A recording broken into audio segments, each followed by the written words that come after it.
What the f?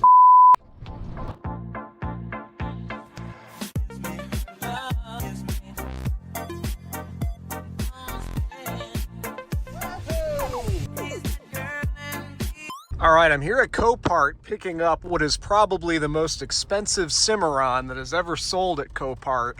And not many have sold on Copart. I bought one back in 2020, I think it was, on Copart. And I don't think I've seen that many after, at least in my locale. I'm hoping it's as nice as I think it is. I had a little bit of peer pressure on me by a few friends of mine that were kind of pushing me to bid more than I normally would. Cimarrons are definitely not getting easier to find, especially in 88 with low mileage. And it's here in Florida, but this car is originally from up north. I don't see any signs of rust. Knock on wood, I hope I'm seeing right. From the pictures, I haven't seen this car in person, but it's a 50,000 mile northern car that ended up down here in Florida and just got donated. So this could be a very, very nice survivor example of a Cimarron, or the not so great pictures that Copart had could have been hiding something that is not nearly as nice as I thought it was. So we're going to find out here in a moment. Sir, while you're here, give him a second. Yeah, just giving you a heads up. I'm going to go lock up that entry. Okay. But on the way out, I'll guide you on the way out this way from one door. All right? Cool, man. Appreciate it.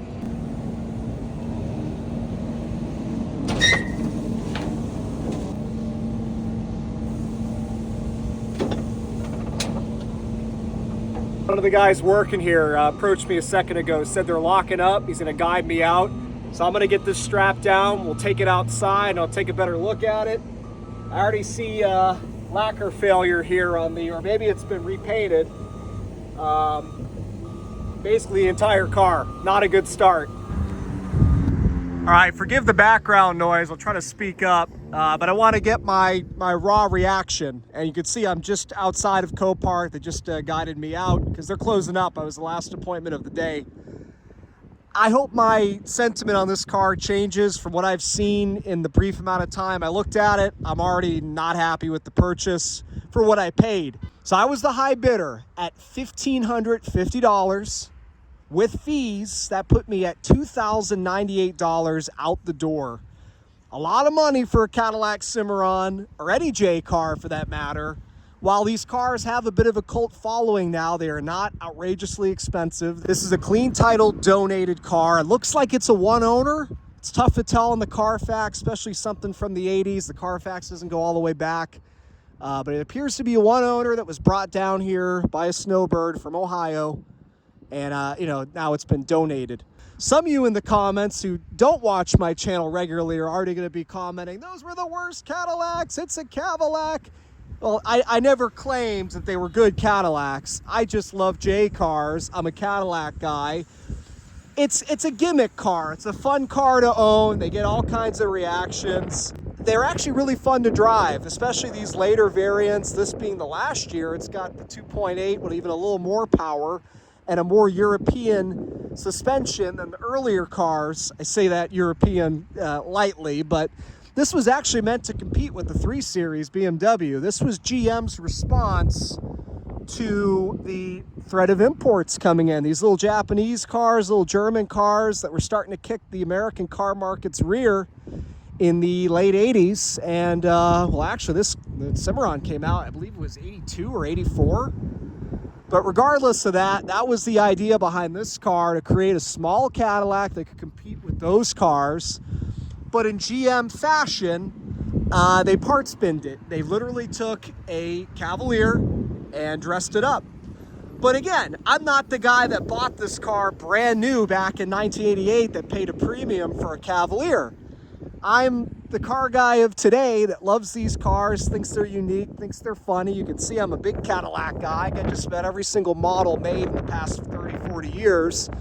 And I have a Cimarron. This is not my first Cimarron. I've got an 85 that I only paid $275 for on Copart. Out the door, back then the fees were lower. I was well under $500. I did ship that car to me from Atlanta, so there was a shipping expense, but I was into that car for under $1,000. I still own it. Anyway, that car is a 29,000 mile car, but it was totaled because it has damage like this, funny enough. I didn't realize just how bad this was. Now, you might look at this and say, oh, that's not that big of a deal, but it didn't look to be that big of a dent. You can see it even creases all the way down the door. It's tough to tell, obviously, with white cars in pictures, just the extent of damage on them, including the condition of the paint. The car looked good in pictures. Probably looking at this saying, Al, the car looks beautiful. What are you upset about? Well, here's what I'm upset about. See how checked the paint is? So I don't think this car is a repaint, although once I open doors and the hood and stuff, I'll be able to tell for sure. You might be looking, for example, at this, and you say, well, the body gaps are all off. Well, I mean, this is still a J car. This wasn't the peak of GM quality. So I'd be, thanks, man. He gave me a thumbs up. That's the thing I love about these cars. They get an interesting type of attention. You know, it's people remember them for better or for worse. But anyway, we got checking all over this. You got crow's feet, the entire hood. It's hard to tell, right? Because the car is dirty. Yeah, there you go. And unfortunately, that is how the car was photographed, as being dirty. And you couldn't tell. I honestly never even considered the fact that the paint could be checked. I was just studying the pictures. You can zoom in HD, but they were still taken on kind of an overcast day like today. And I was just studying the pictures to see if I saw any evidence of overspray or tape lines of a repaint. I'm trying to see if that's what that is there. If it's a repaint, then it was repainted a million years ago, because the fact that it's checking and the fact that they would have painted it in lacquer, I don't think it is, because if you look on this fender, you can see where the checking, and this is the problem with checking. You might say, oh, it looks good from a few feet away. Well, eventually it's just going to start coming off like that, and then you're SOL. But then you look at this here, and it's got paint underneath that. So I don't know. I'm not a paint expert. I don't want to stand here and pretend that I am. I might even be wrong about this being lacquer. I feel like, from my experience, 80s lacquer paint, especially in white, it checks. It doesn't bake off like base clear. It checks. And look at this car. I mean, it is not. It's just not as nice as I thought it was going to be.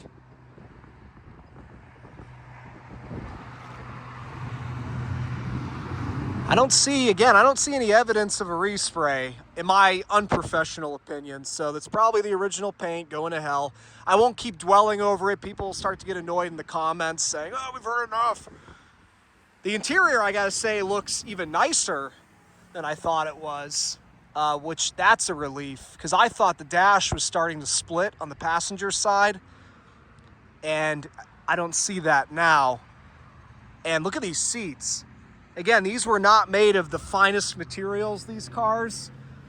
And that was kind of why my friends were peer pressuring me to buy this one, because, to their point, you'll never find another Cimarron in Florida that looks as good as this.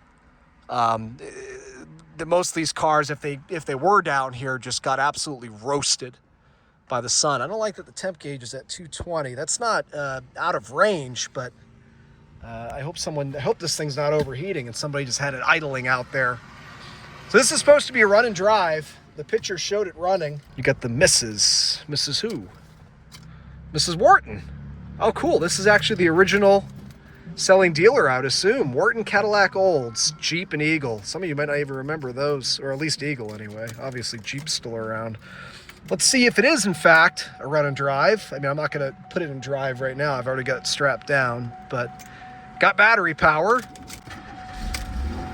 All right, fired right up.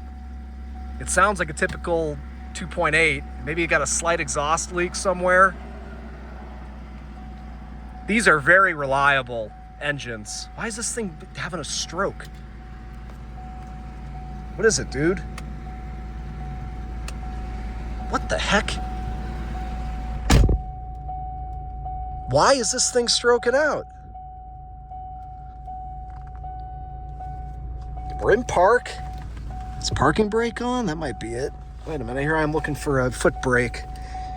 Parking brake's not on. No wonder somebody donated it. It must have been going crazy with that damn chime. Why are you chiming? There ain't nothing wrong. Fasten belts? There's no way that's chiming over that. Remember what I was saying a minute ago? These weren't the best quality cars. And you can see that in action right now with this door chime. It was doing that over the seatbelt? Is this some California spec or something that was mandated? All right, well, that is going to be remedied, believe me. I'm going to keep the seatbelt on just so you guys don't go nuts. Yeah, I'm very impressed with the condition of the dashboard. I did see that the headliner is starting to sag. I'm sure this thing, at least on the Carfax, has only been in Florida since 2021. But I wonder if it was a snowbird vehicle that was always here and just had an Ohio registration, and eventually they switched it to Florida. Regardless, they obviously kept this in the shade because this dashboard would be obliterated if it hadn't been. What do we got here? Any goodies? We got the owner's manual. But we got the original owner here. I think we're probably safe to share that after 40 years. West Virginia, that's right. It came from West Virginia, then Ohio, then Florida. Slight surge of the idle. Could be a vacuum leak or something. These are very reliable, very simple engines. If there's anything wrong, it's going to be something stupid. It sounds healthy, though. I'll say that. And it revs up smooth. You probably got a vacuum leak. The battery, I guess it's around 13.5. Good oil pressure. Temp, the temp gauge went back where it's supposed to. Quarter tank of fuel. No warning lights. I mean, an 88, check engine lights, a suggestion. Yeah, it's nice that it has this still. I'm starting to like it more. I'm still a little bit disappointed about the paint. I mean, that's like one of the most expensive things to remedy if you want to do it right. So that's unfortunate. Oh, man. But yeah, this interior, I will say, is in very, very, very nice condition. And I like that it's a different color than the Cimarron that I already owned. My Cimarron's got tan leather with everything brown and tan. So it's nice to have a little bit of a differentiation between the two. Pop the hood, take a look at the engine while it's running. And I hear the radio. Not because these have a great radio in them. Very good sounding. I think 88 was actually improved, or maybe that was an option. But all right, let's horn works. Important window, as somebody would say. Mr. Shear. All right, so the interior improved my spirits a little bit. Take a look at the engine, see what's in the trunk and what's in that mystery bag in the back seat. I'm guessing it's floor mats. Paint aside, because again, these cars were painted with hot dog water. You can tell this car is a low mileage car, everything about it. So I want to look under the hood first, because if this thing ends up being rusty, I want to show you what I saw that made me think it wouldn't be. I'm really sorry about the noise, guys. By the time I get home, it's going to be dark. And I wanted to get a look at this thing, obviously, but not look at it without you guys seeing it too. So here's what I saw in the pictures. Look at how clean those brake lines are. Now, that might be a replacement master, or it's just immaculate. But looking all the way down, I see squeaky clean brake lines, so I'm optimistic that this is not a rot box. Very, very clean and tidy engine bay. 88, you got the same aluminum intake here that all the other J cars had with the 2.8 in them. In the earlier years, it was a unique looking design. I think they did specifically for the Cimarron, maybe to try to fool people that it wasn't a Chevy. I think they gave up with that by 1988. Very, very tidy engine bay. Looks like it was a well-loved car, and the low mileage shows. I mean, I don't even think it's leaking really any oil. At least up top on the valve covers. And that little ticking you hear, that's just the injectors. These 2.8s and 3.1s, they always had pretty clackety injectors. But that means they're working. They're doing their job. So I'm happy with what I see here. I'm happy with what I see inside. Fog lights are working. I love the fog lights on these cars. Gives them a really European look. Let's just bite the bullet, look underneath.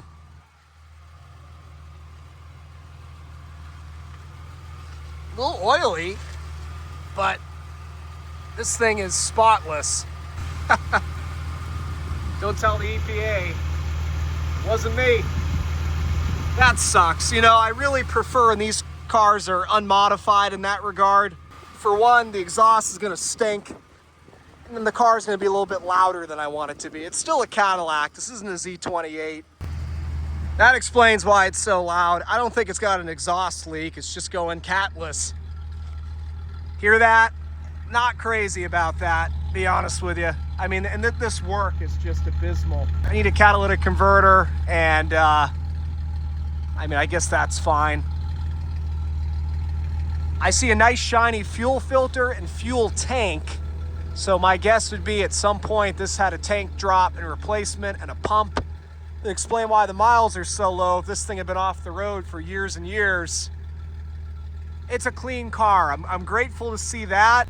If this had been a rot box, I don't care how nice the paint is. If your unibody's rotted out, I mean, you've got a lawn ornament. So I'm happy to see that it really is rust-free, even looking up here in the dogleg area and stuff. I don't think this car ever spent a winter in the Northeast. You'd have something. Again, these cars were not built particularly great. They rusted out bad. Let's just go check on the temp. That temp's doing fine. A few more things we'll check real quick, but let's just see what's in the trunk. I see parts. Oh, I see a lot of stuff. All right, this might be a few more minutes than I thought. Let me shut her down. Oh, cool, look at this. Now, you know what's interesting? You could tell whoever owned this car was a enthusiast, if you want to call it that. In the pictures on Copart, it still had this badge.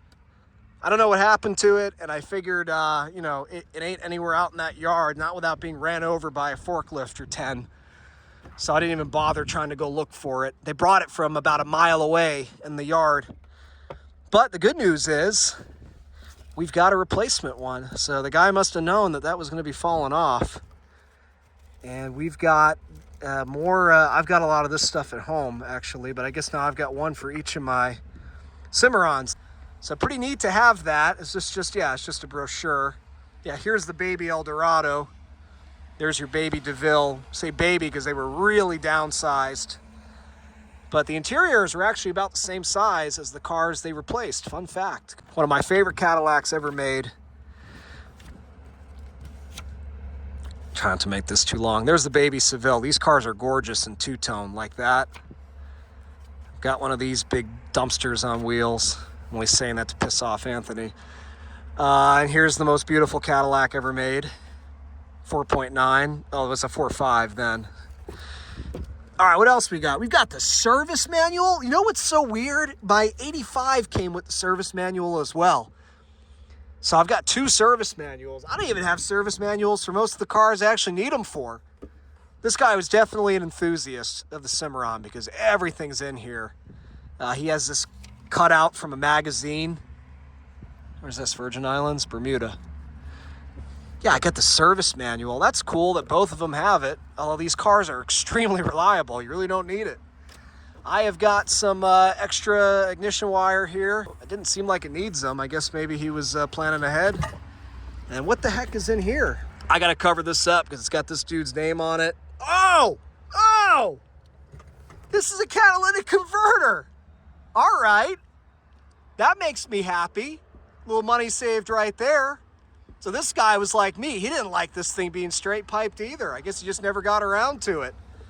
Hopefully nothing bad happened to this guy. Maybe he just got too old to drive it. And here's your air filter. Or is this the old one? No, this is a replacement. So he was thinking ahead. Very cool. Actually, some nice bonus finds here in the trunk, which, by the way, this carpet's in beautiful condition. All right, you guys can tell my whole mood about this car has definitely improved. I still think I paid too much. If I had seen the checking paint, I wouldn't have bought it, not for what I paid. But here's the funny thing about this car. I'm showing my face because now this is personal. My good friend George at Elite Motor Cars. We talk, I'd say almost every week, but you know, we get busy. Well, it was a bad week for us not to talk because he was bidding on this car and I was bidding on this car and neither of us knew that. Now, generally those of us in the business, or in my case now I'm just a hobbyist, but you know, we're all playing in each other's turf. We're all Cadillac guys, me and my little circle, right? So we like to stay friendly with one another. If one of us really wants a car, we'll okay, this time you can have it, and then next time give me a one-up if there's a car I want that you want too. Well, I'm sure George and I, if we had known that we were both bidding on this car, we would have came to a gentleman's agreement. He said, Al, I would have let you have it. I wouldn't have bid on it.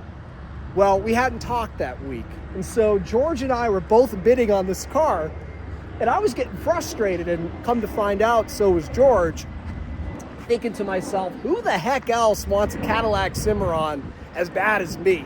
Well, it was George. George and I were bidding against each other, and there was somebody else, because I had stopped bidding at $1,300 originally. It was going with my gut, and I said, nah, I'm done. And George was still bidding on it, and somebody was bidding against him. And then at $1,500, George stopped, and I swooped in at $1,550 and won the thing. So there was a third person, and if it's you, let me know in the comments how grateful you are that you didn't end up with it, or maybe you don't care about the paint. And if somebody didn't care about originality, if you had this repainted professionally and without spending $5,000, I guess the thing that helps this car is obviously you don't have to paint from here down, and it's a tiny car. You're not going to use a lot of paint. But if you could have this thing repainted professionally and not break the bank, maybe this thing could sell for top dollar as a true collector grade, collector condition car. And these tires, by the way, I don't see a date code. It's probably on the inside of the tire, but they look to be pretty much brand new. They don't have any cracking whatsoever, even inside the tread, on the sidewalls. And being in Florida, within a year, a brand new tire will be cracked to hell if it sees a lot of sun. So I'm guessing these were put on very recently. The wheels are brand new, no curbing, no corrosion. These are floor mats. I kind of figured it was. I don't know why they're tossed in a bag, but let's see. Yep, we got floor mats. They look to be in pretty good shape. I can't get over how nice this thing is overall, besides the paint. And I bet you half of it's gonna be gone by the time I get home. I'll probably do an outro when I wash this thing, get it off the trailer. In that case, I'll see you then. All right, so check it out. Somebody knew what they were doing with this car, because the key thing is to just keep it wet. I have never seen a car bead as well as this car does. Well, you can see when the water's beaded up on it, hides the checking paint, looks brand new. Look at that. It is as if this was just waxed or ceramic coated, probably with this kind of beading, yesterday. That is nuts. All right, so it's another breezy one. I'm gonna try to talk as loud as I can here to talk over the wind. So here we are. I promised I would do a closeout shot of the Cimarron after I gave it a wash and did some basic cleaning. This thing was already really, really clean. And as I may have shown prior to this clip, when I washed this, I was surprised to see the water beating off it as if this thing had just been ceramic coated. So I don't know what the story is with this car. I can't find any history on it. I found the stuff in the trunk had a shipping label on it, and I looked up the person that was on the label, and I couldn't really find anything about that person, or couldn't find this car at any of the Cimarron corners of the internet, like the Facebook page or the old Cadillac forum posts. So it's kind of an odd one. I can usually find history on the cars I buy, especially enthusiast or kind of niche cars like this, but I could not find anything, because whoever owned this car definitely appreciated it, was an enthusiast of this car, if you want to call it that, with the material I found in the trunk, the old brochures and stuff, the extra badge, just the way this car was cared for.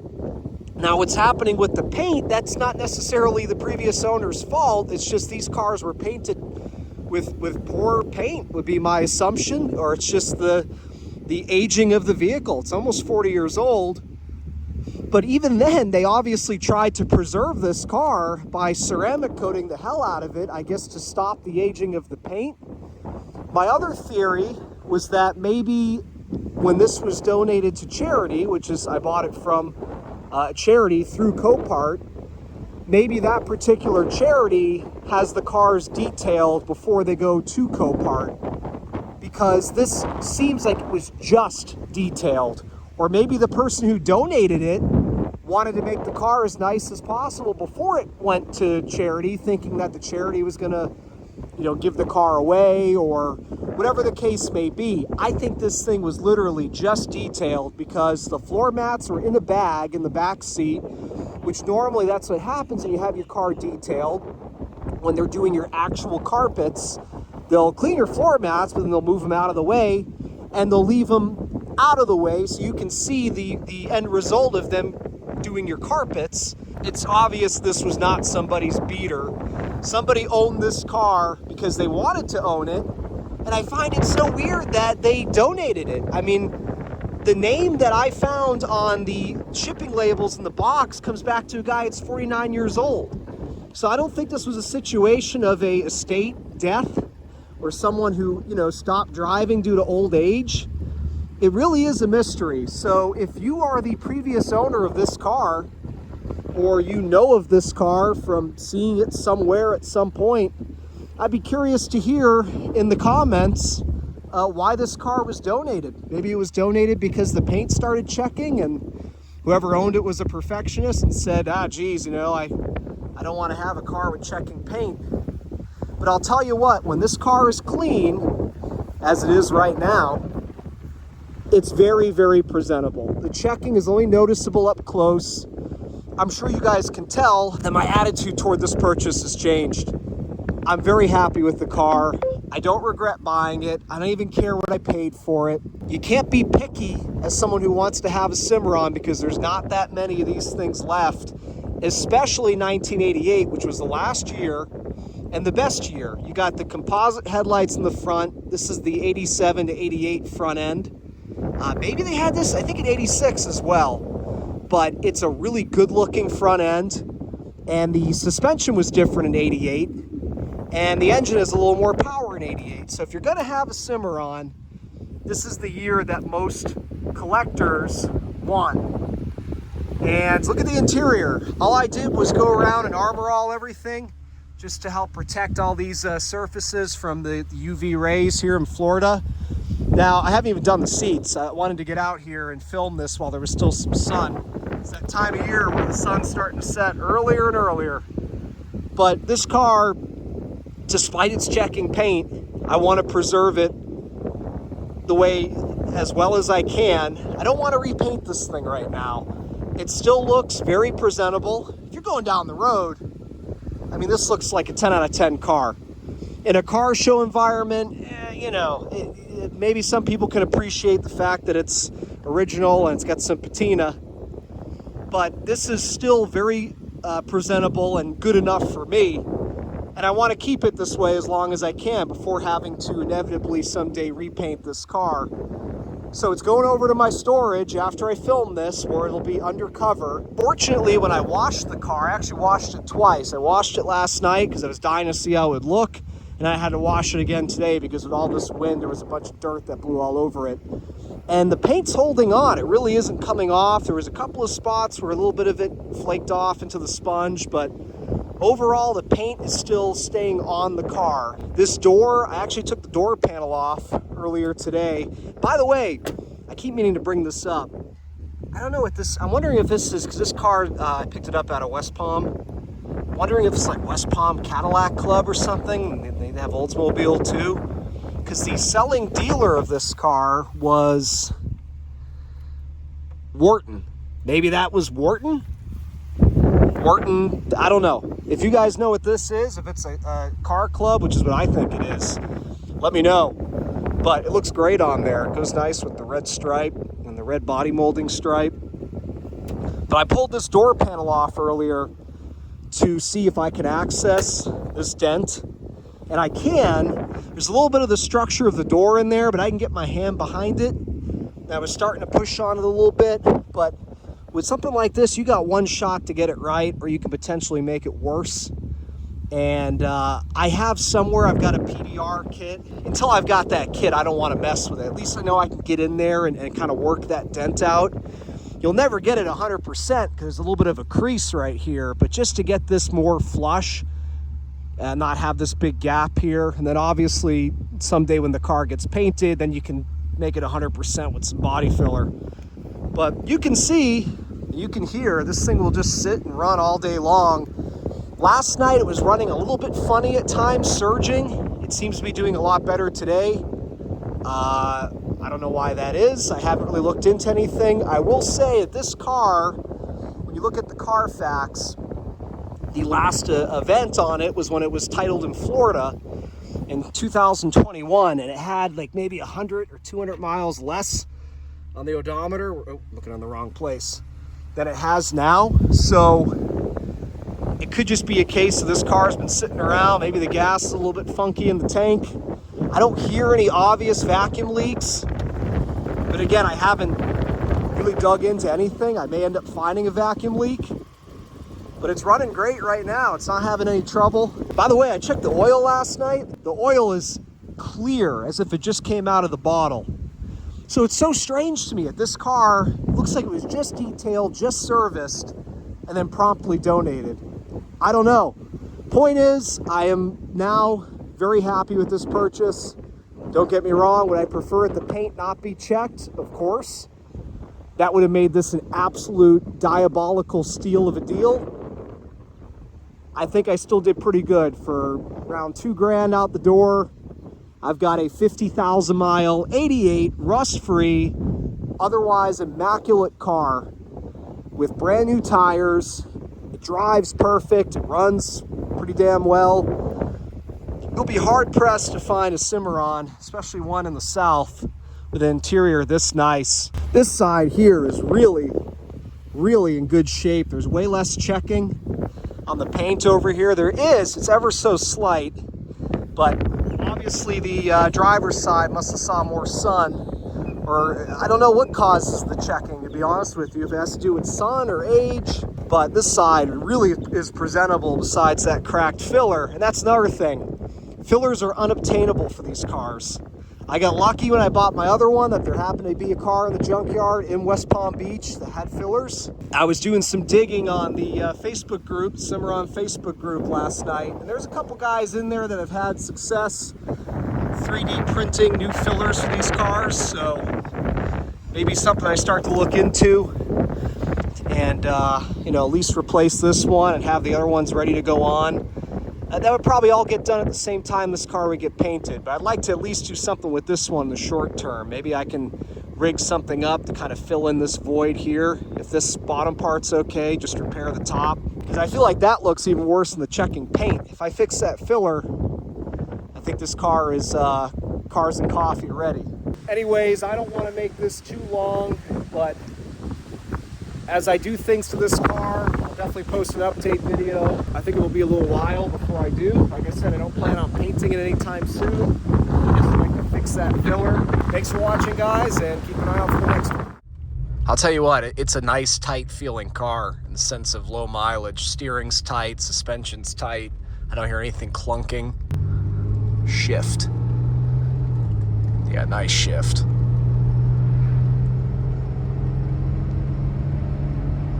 Yep. All right, so far it's shifting very well, about as well as you would hope it would for the mileage. Yeah, the visors are falling down like all these 80s GMs do.